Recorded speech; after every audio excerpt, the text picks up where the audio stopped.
Hello everyone and welcome back to Minds Mind Tutorials. So now we are starting with the cell organelle endoplasmic reticulum ER.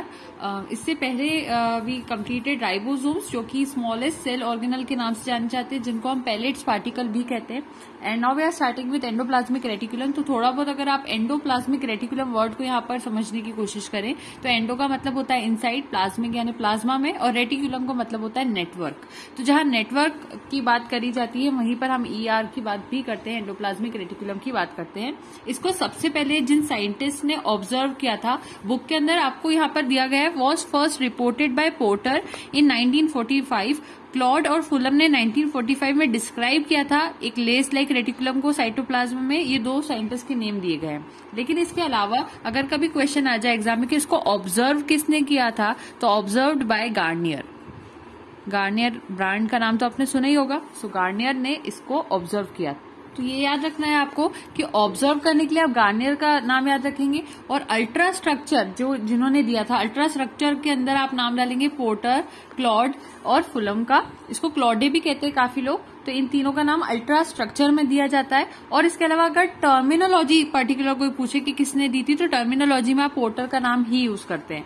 और ये जो endoplasmic reticulum होते हैं, जितने भी eukaryotic cells होते हैं, सारे यूकैरियोटिक सेल्स में एंडोप्लाज्मिक रेटिकुलम पाया जाता है. तो आप यूकैरियोटिक सेल का नाम याद रख सकते हो कि ये यूकैरियोट्स में पाया जाता है. लेकिन यूकैरियोट्स के साथ साथ यहाँ पर एक चीज है कि यहाँ एक्सेप्शन भी आता है, किनमें ये नहीं पाया जाता. तो एक्सेप्शन में आपको याद रखना है, एक्सेप्शन को मैं यहाँ पे ऐसे लिख देती हूँ पहले. तो एक्सेप्शन में यहाँ पर आपको याद रखना है कि एक तो जर्माइनल सेल्स जो होते हैं, जर्माइनल सेल्स में ये नहीं पाए जाते, जर्माइनल सेल्स. और इसके अलावा जो मैच्योर मैमेलियन आरबीसीज होते हैं, mature mammalian RBCs, mammalian RBCs, इनके अंदर ये नहीं पाए जाते. ये दो इसके एक्सेप्शन है जिसमें एंडोप्लाज्मिक रेटिकुलम एब्सेंट होते हैं. और इसके अलावा प्रोकैरियोटिक सेल्स में तो कंप्लीटली एब्सेंट होते ही एंडोप्लाज्मिक रेटिकुलम, प्रोकैरियोटिक सेल्स में नहीं पाए जाते. So endoplasmic reticulum are only found in eukaryotic cell with some exceptions, and exceptions are germinal cells and mature mammalian RBCs. ये दो चीजें आपको यहाँ पर याद रखनी है. इसके बाद अगर हम बात करते हैं, यहाँ पर बुक में कुछ टेक्स्ट दिया हुआ है, वो हम देख लेते हैं कि जब लाइट माइक्रोस्कोप के अंदर मैट्रिक्स ऑफ साइटोप्लाज्म को चेक किया जाता है तो वो स्ट्रक्चरलेस दिखाई दिया गया. और in the electron microscope it is a complex system of flattened sac, जिसको हम सिस्टर्न वेसाइकल्स और ट्यूब्यूल्स कहते हैं, all with many interconnections. This system is called the endoplasmic reticulum. इसको हम ER कहते हैं. And is present in all nucleated cells. और जितने भी सारे न्यूक्लिएटेड सेल्स होंगे उन सभी में आप इसको देख सकते हो. The membrane of the ER is about 75 angstrom thick. कितनी थिकनेस होती है इसकी? 75 एंगस्ट्रॉम तक ये थिक हो सकते हैं. अब स्ट्रक्चर ऑफ ER की बात करें अगर हम, तो यहाँ पर तीन चीजों को, जिसका नाम हमने अभी ऊपर डिस्कस भी किया था, उसी को हम यहाँ पर नेम्स को ऐड कर रहे हैं. पहले होते हैं सिस्टर्ने, दूसरे होते हैं वेसाइकल्स, और थर्ड होते हैं ट्यूब्यूल्स. तो इसकी डिटेल्स को समझते हैं हम एक एक करके. तो सबसे पहले बात करते हैं सिस्टर्ने की. तो सिस्टर्ने में क्या होता है कि ये, पहले तो मैं आपको बताती हूँ ये बनते कैसे. सो ये बनते कैसे, ब्लैबिंग नाम का वर्ड यूज किया जाता है कि blebbing of nuclear membrane. Nuclear membrane में जब एक तरह से आप समझ सकते हो, अगर यहाँ पे आपको ये दिख रहा होगा, इस टाइप से जो फोल्ड्स बनते हैं, इस टाइप से न्यूक्लियर मेम्ब्रेन में जब फोल्ड्स बनने लगते हैं तो सिस्टर्ने का फॉर्मेशन यहाँ पर होता है. तो इसको कहते हैं ब्लैबिंग ऑफ न्यूक्लियर मेम्ब्रेन. और ये आप बाद में देखोगे कि जो सिस्टर्ने होते हैं इसके ऊपर कुछ बीड लाइक पार्टिकल्स होते हैं, बीड लाइक पार्टिकल्स. उन्हीं को हम क्या कहते हैं? हम उनको राइबोसोम्स कहते हैं. सो हम कह सकते हैं कि cisternae are studded with ribosomes, ऐसे याद रख सकते हो. लेकिन अब क्वेश्चन उठता है कि ये जो राइबोसोम्स होते हैं ये अटैच कैसे हो रहे हैं? तो ये राइबोसोम्स यहाँ पर अटैच होने के लिए एक प्रोटीन की मदद से सिस्टर्ने पर अटैच होते हैं. उन प्रोटीन्स को हम कहते हैं राइबोफोरिन, जिसको मैंने आपको जब मैं राइबोसोम्स पढ़ा रही थी उस वक्त भी बताया था कि राइबोफोरिन प्रोटीन्स का कैसे यूज होता है. तो हम उसकी डिटेल्स अभी यहाँ और ज्यादा डिस्कस नहीं कर रहे हैं. इसके अलावा ये अनब्रांच्ड हो सकते हैं और 40 से 50 तक आप देखेंगे माइक्रोमीटर्स तक उसमें दिखाई दे सकते हैं. तो सिस्टर्ने लॉन्ग फ्लैटेंड सेक लाइक अनब्रांच्ड स्ट्रक्चर्स होते हैं जिनका डायमीटर 40 to 50 माइक्रोमीटर्स तक हो सकता है, और ये पैरेलल दिखाई देते हैं एक दूसरे को, आप देख सकते हो, इन बंडल्स और स्टेक्स. इसकी बात हो गई सिस्टर्ने की कंप्लीट. दूसरी चीज आती है वेसाइकल्स की. दूसरी चीज आ जाती है हमारे पास वेसिकल्स या वेसाइकल्स. वेसिकल्स जो होते हैं ये स्फेरिकल शेप के होते हैं, ठीक है. गोल होते हैं। Oval membrane bound vacuolar structures होते हैं जिनकी डायमीटर जो होती है वो 25 से लेकर 500 माइक्रोमीटर्स तक हो सकती है। कभी बुक्स में आपको 50 to 500 माइक्रोमीटर्स भी मिल सकता है, बोथ आर फाइन। अब दूसरी बात क्या होती है कि जो वेसिकल्स होते हैं, देखो ये सिस्टर ने आपने देखा, अब इसके पास में ही वेसिकल्स होते हैं। अब ये डायग्राम थोड़ा क्लियरली आपको समझा नहीं पा रहा है शायद, तो मैं आपको यहाँ वेसिकल्स ड्रॉ करके बताती हूँ कि किस टाइप से यहाँ पर बात की जा रही है। तो वेसिकल्स थोड़े से ऐसे सर्कुलर टाइप होते हैं, देखो ऐसे साइज के होते हैं। एंड अगेन वो भी स्टडेड होते हैं, यानी उसके अंदर भी धसे हुए क्या पाए जाते हैं, उसके अंदर भी राइबोसोम्स पाए जाते हैं। जैसे सिस्टरने पे हमने कहा था they are studded with ribosomes, and vesicles के केस में भी सेम ही है कि they are studded with ribosomes. So both the statements are true for the cisternae and vesicles. अब ये वाली बात यहाँ क्लियर होती है। इसके बाद थर्ड थिंग इज ट्यूब्यूल्स, सो इसको डिस्कस करते। और एक चीज और याद रखना कि जो वेसिकल्स होते हैं ये क्लोजर टू न्यूक्लियर मेम्ब्रेन होते हैं। ज्यादा पास किसके पाए जाते हैं, न्यूक्लियर मेम्ब्रेन के थोड़े ज्यादा पास पाए जाते हैं। इसके अलावा एक चीज और याद रखना है, ये सिस्टरने के भी पास पाए जाते हैं, ठीक है। ये वेसिकल्स की बात थी। नेक्स्ट अब ट्यूब्यूल्स की अगर हम बात करते हैं तो ये जैसे ऊपर सिस्टरने मैंने क्या बताया था कि ये अनब्रांच्ड होते हैं, लेकिन अब यहाँ ट्यूब्यूल्स की बात की जाए तो ये ब्रांच्ड होते हैं। ये इनका मेन डिफरेंस होता है कि एक चीज यहाँ पर ब्रांच्ड हो जाती है और दूसरी चीज यहाँ पर अनब्रांच्ड होती है। तो ट्यूब्यूल्स यहाँ पर ब्रांच्ड होते हैं और इसके अंदर राइबोसोम्स एब्सेंट होते हैं। तो मेन पॉइंट यही है कि इसमें भी राइबोसोम पाया जा रहा था, इसमें भी राइबोसोम पाया जा रहा था, लेकिन इसमें राइबोसोम एब्सेंट हो गया। ट्यूब्यूल्स में राइबोसोम्स आर एब्सेंट। और ये किसके पास पाए जाते हैं, तो अब ये ट्यूब्यूल्स जो होते हैं ये प्लाज्मा मेम्ब्रेन के ज्यादा पास पाए जाते हैं, ये आपको यहाँ पर याद रखना है। और इसका ल्यूमेन भी काफी वाइडर होता है। इसका ल्यूमेन का साइज जो होता है वो 50 to 100 माइक्रोमीटर्स तक हो सकता है। तो ल्यूमेन सबसे ज्यादा वाइडर इसी में कहा जाता है कि पाया जाएगा। इतनी बात तो आपको यहाँ पर क्लियर हो गई होगी। अच्छा, एक चीज और होती है एंडोप्लाज्मिक रेटिकुलम की, तो हम बात कर रहे हैं, लेकिन कभी कभी ऐसा आपने देखा होगा एक नया टर्मिनोलॉजी रहता है जिसको कहते हैं सार्कोप्लाज्मिक रेटिकुलम। मैं यहाँ लिखकर बताती हूँ, सार्कोप्लाज्मिक रेटिकुलम। अब ये सार्कोप्लाज्मिक रेटिकुलम क्या चीज है, तो क्या होता है जो मसल्स के अंदर एंडोप्लाज्मिक रेटिकुलम पाए जाते हैं, मसल्स के अंदर, उन मसल्स के एंडोप्लाज्मिक रेटिकुलम को ही हम सार्कोप्लाज्मिक रेटिकुलम कहते हैं।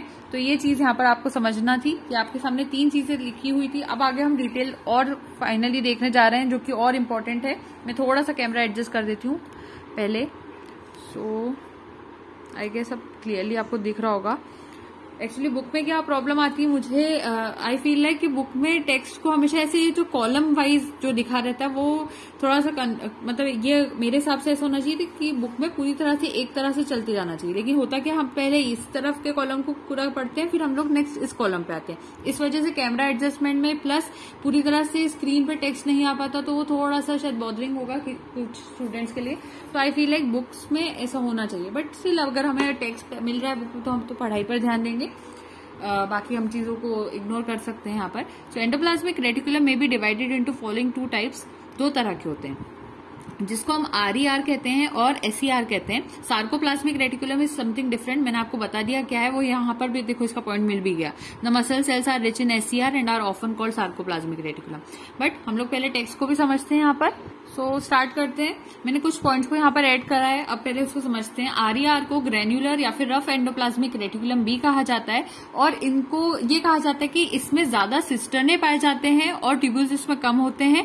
वहीं जो दूसरी चीज होती है जिसको हम ए ग्रेन्युलर या फिर स्मूथ एंडोप्लाज्मिक रेटिकुलम कहते हैं, जिसको हम SER भी कह सकते हैं, इसमें आप ये देखते हो कि यहाँ पर ट्यूब्यूल्स जो होते हैं वो ज्यादा पाए जाते हैं, ज्यादा प्रीडोमिनेटली पाए जाते हैं एज कम्पेयर टू सिस्टर्ने। तो ठीक है, SER में ट्यूब्यूल ज्यादा होते हैं और RER में सिस्टर्ने ज्यादा होते हैं। ये तो पहला पॉइंट होता है। अब मैंने आपको शुरू में बताया था कि सिस्टर्ने जो होते हैं वो ज्यादा करीब किसके पाए जाते हैं, तो सिस्टर्ने का मैंने बताया था वो न्यूक्लियर मेम्ब्रेन के पास पाए जाते हैं। तो सिस्टर्ने जब न्यूक्लियर मेम्ब्रेन के ज्यादा करीब पाए जाते हैं तो RER भी बाय डिफॉल्ट हम कह सकते हैं कि वो भी तो न्यूक्लियर मेम्ब्रेन के पास ही ज्यादा पाया जाएगा, क्योंकि RER में ज्यादा चीजें क्या होती है, सिस्टर्ने होती है। इसलिए हम RER के लिए भी कह सकते हैं कि they are closer to nuclear membrane. And on the other end if we talk about the SER, then SER के अंदर मैंने कहा कि ट्यूब्यूल्स यहाँ पर प्रीडोमिनेंटली पाए जाते हैं as compare to cisternae. That's why we can say कि ट्यूब्यूल्स जो होते हैं वो क्लोजर टू प्लाज्मा मेम्ब्रेन होते हैं। तो बाय डिफॉल्ट यहाँ पर SER भी क्या हो जाएगा, प्लाज्मा मेम्ब्रेन के क्लोजर हो जाएगा।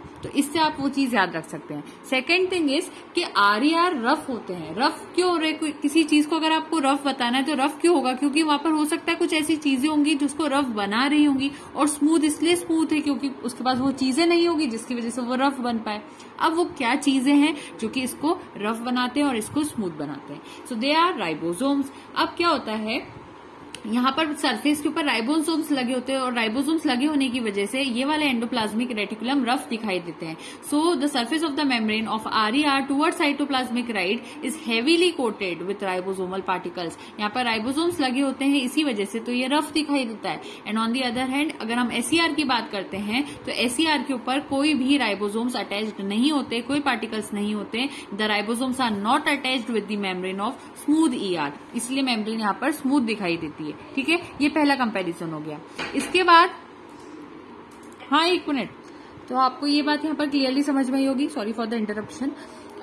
यहाँ पर थोड़ा सा मैस हो गया होगा शायद बीच में वीडियो में, आई गेस। वैसे मैंने पॉज किया था वीडियो को, एक्चुअली कुछ था प्रॉब्लम। चलिए ठीक है, वो क्लियर हो गया। अब यहाँ पर हम लोग क्या देख रहे थे कि प्रोटीन सिंथेसिस जो होता है, एक चीज में प्रोटीन सिंथेसिस दिखाई देता है। मैंने आपको बता रही थी मैं यहाँ पर कि RER में प्रोटीन सिंथेसिस हम देखते हैं, वहीं अगर हम SER की बात करते हैं तो यहाँ पर हमें लिपिड सिंथेसिस ज्यादा देखने को मिलता है। तो प्रोटीन सिंथेसिस यहाँ पर और लिपिड सिंथेसिस यहाँ पर। अगर प्रोटीन सिंथेसिस यहाँ हो रहा है तो बाय डिफॉल्ट उसका ट्रांसपोर्ट भी वहां पर हो जाएगा, और लिपिड सिंथेसिस यहाँ हो रहा है तो इसका ट्रांसपोर्ट भी यहाँ पर होगा। तो ये दो चीजें यहाँ पर आ गई होगी आपको समझ में। इसके बाद क्या होता है कि सिर्फ इतने ही फंक्शंस नहीं होते कि ये प्रोटीन सिंथेसिस करेगा, ये लिपिड सिंथेसिस करेगा। इसके अलावा भी कुछ फंक्शंस होते हैं, जैसे कि ट्रांसपोर्ट ऑफ न्यूक्लियर मटेरियल जो होता है, न्यूक्लियस का जो मटेरियल होता है उसका ट्रांसपोर्ट भी RER करवाते हैं। SER की अगर हम बात करते हैं तो ये क्या करवाते हैं, ये डेस्मोटिब्यूल्स के अंदर इनका फंक्शन देखने को मिलता है, उसको बनाने में हेल्प करते हैं, विच रन थ्रू प्लाज्मोडेस्माटा। क्या होता है कि ये डेस्मोटिब्यूल्स को बनवाते हैं, जो कि प्लाज्मोडेस्माटा जो होता है उसमें रन करते हैं। प्लाज्मोडेस्माटा क्या होता है कि दो सेल्स के बीच का जो जंक्शन कनेक्शन जैसा होता है जिससे ट्रांसपोर्ट होता है दो सेल्स के बीच में, उस जगह को हम प्लाज्मोडेस्माटा कहते हैं। तो वहां पर डेस्मोटिब्यूल्स की जरूरत पड़ती है, उसके लिए भी SER का फंक्शन हमें देखने को मिलता है। अब SER को जैसे अभी मैंने आपको बताया था कि मसल्स के अंदर जो एंडोप्लाज्मिक रेटिकुलम होता है हम उसको सार्कोप्लाज्मिक रेटिकुलम कहते हैं। लेकिन अगर और डिटेल की बात करें तो एंडोप्लाज्मिक रेटिकुलम जो कि मसल्स में पाया जा रहा है वो SER वाला होता है या फिर RER वाला होता है। तो हमेशा याद रखना कि जो मसल्स के अंदर एंडोप्लाज्मिक रेटिकुलम होता है वो SER स्मूथ वाला होता है। स्मूथ एंडोप्लाज्मिक रेटिकुलम हमें मसल्स में देखने को मिलता है, और वो ही सार्कोप्लाज्मिक रेटिकुलम को नाम दिया जाता है या कहलाता है, ये कह सकते हैं। ठीक है, ये दो चीजें हो गई। It is generally found in pancreatic cells, plasma cells, goblet cells, liver cells, और इसकी बात करें तो ये are often found in liver storing, sorry यहाँ से लिखना था, adipose cells, interstitial cells, glycogen storing cells of the liver, spermatocytes and leucocytes, and the muscle cells are rich in SER and are often called sarcoplasmic reticulum. ठीक है, तो एक चीज और बता देती हूँ कि SER का एक फंक्शन और होता है कि ये रिमूवल ऑफ लैक्टिक एसिड करता है। यानी जब हम लोग बहुत ज्यादा एक्सेस एक्टिविटी कर लेते हैं ना तो लैक्टिक एसिड एक्यूमुलेट हो जाता है, हमें मसल क्रैम्प्स आने लगते हैं, तो वो रिमूवल भी थोड़ा एक टाइम बाद होने लगता है। वो रिमूवल ऑफ लैक्टिक एसिड भी SER करवाते हैं मसल्स के अंदर। सो बहुत ज्यादा फंक्शंस होते हैं मसल्स के अंदर देखने को अगर हम SER को देखें। इसके अलावा डिटॉक्सिफिकेशन भी करवाते हैं। मैं यहाँ पर एक पेन कॉपी पर थोड़ा यहाँ बुक में खुद ज्यादा हौश पौश हो रहा है, मैं आपको बताती हूँ। बहुत अच्छे पॉइंट्स है मेरे पास आपको यहाँ पर शो करने के लिए। ये सारी चीजें अगर डिटेल में आपने अभी समझ ली तो आपको हमेशा फ्यूचर में भी ये लेक्चर्स काम आते रहेंगे। तो आज हम लोग थोड़ा डिटेल में इसलिए देख रहे हैं तो हम बड़ी क्लासेस में आ जाते हैं तो काफी बार टीचर्स हमें इग्नोर कर देते हैं कि हमें तो पता होगा, लेकिन कभी कभी हमारे कुछ कंसेप्ट वीक रह जाते हैं, so we should not ignore them. तो SER के फंक्शंस में मैं आपको एक और फंक्शन बता रही थी। तो एक फंक्शन इसका होता है डिटॉक्सिफिकेशन। डिटॉक्सिफिकेशन कुछ टॉक्सिक सब्सटेंसेस का, जो कि होते हैं बेंजोपाइरीन।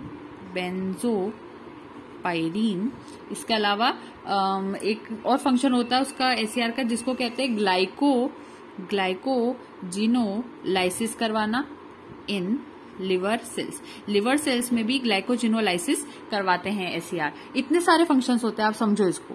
और एक चीज और होती है कि जैसे ही ये होने लगता है कि आरईआर का फंक्शन पूरा होने लगा है, तो आरईआर जो रफ एंडोप्लाज्मिक रेटिकुलम होते हैं वो धीरे धीरे एसईआर में कन्वर्ट होने लगते हैं।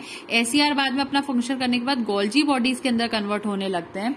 उसके बाद गोल्जी बॉडीज के अंदर एक्सोसाइटोसिस नाम की प्रोसेस होती है। एक्सोसाइटोसिस होने के बाद वो प्राइमरी लाइसोसोम्स में कन्वर्ट होने लगते हैं। प्राइमरी लाइसोसोम्स के अंदर इस टाइप से फंक्शन चलता जाता है। तो ये मैं आपको और डिटेल में भी बताऊंगी। मैं जीईआरएल सिस्टम आपको पढ़ाऊंगी, शायद बुक में मेंशन नहीं है जीईआरएल सिस्टम, पर ये बहुत इंपॉर्टेंट होता है, तो मैं तो आपको ये कवर करवा दूंगी जिससे कि आपके ये सारे जो इंपॉर्टेंट पॉइंट्स है वो क्लियर हो जाए। कि आई बिलीव कि अभी अगर हम शुरू में ही एक एक कंसेप्ट को क्लियर कर लेंगे तो इस बुक में आगे जाकर भी अगर कोई चीज कनेक्ट होगी तो आपको ऑलरेडी वो पता होगा। तो इसीलिए मैं थोड़ा सा डिटेल में बताते जा रही हूँ। एक लेक्चर में मैं कोशिश करती हूँ भले ही एक ऑर्गेनल ही कंप्लीट हो, लेकिन उसकी सारी डिटेल्स मैं यहाँ पर मेंशन कर पाऊँ आपको।